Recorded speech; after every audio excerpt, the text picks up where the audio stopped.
جب آپ کچھ بھی نہ کر سکیں تو اپنی دعاؤں میں اضافہ کر دیں، کیونکہ اللہ کے سوا کوئی آپ کو کچھ نہیں دے سکتا۔ اپنے دن کا آغاز صدقہ دینے سے شروع کرو، اس دن تمہاری کوئی بھی دعا رد نہیں کی جائے گی۔ زیادہ سوچنا انسان کو ختم کر دیتا ہے، بس دعا کرو اور اللہ پر چھوڑ دو۔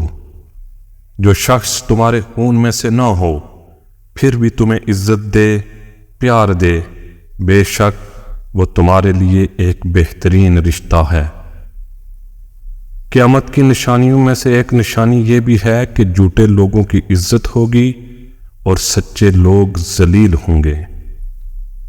جب تم پر کوئی مشکل آئے تو کسی کا احسان نہ لو، کیونکہ مصیبت 4 دن کی ہوتی ہے اور احسان زندگی بھر کا ہوتا ہے۔ تمہاری نیت کی آزمائش اس وقت ہوتی ہے جب تم کسی ایسے انسان کی مدد کرتے ہو جس سے تمہیں کسی چیز کی لالچ نہ ہو۔ جب حق پر رہتے ہوئے تمہاری مخالفت حد سے بڑھنے لگے تو سمجھ لو اللہ تمہیں کوئی مقام دینے والا ہے۔ جب رب راضی ہونے لگتا ہے تو بندے کو اپنے عیبوں کا پتہ چلنا شروع ہو جاتا ہے، اور یہی اس کی رحمت کی پہلی نشانی ہے۔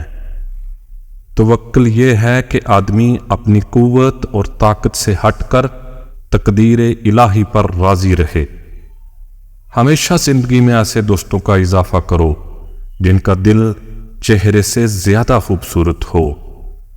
بدلہ لینے والوں سے مت ڈرو، ہمیشہ معاف کرنے والوں سے ڈرو، کیونکہ ان کا بدلہ اللہ لیتا ہے۔ اللہ کے ڈر سے ایک گناہ چھوڑنا لاکھ تہجد اور نفل پڑھنے سے بہتر ہے۔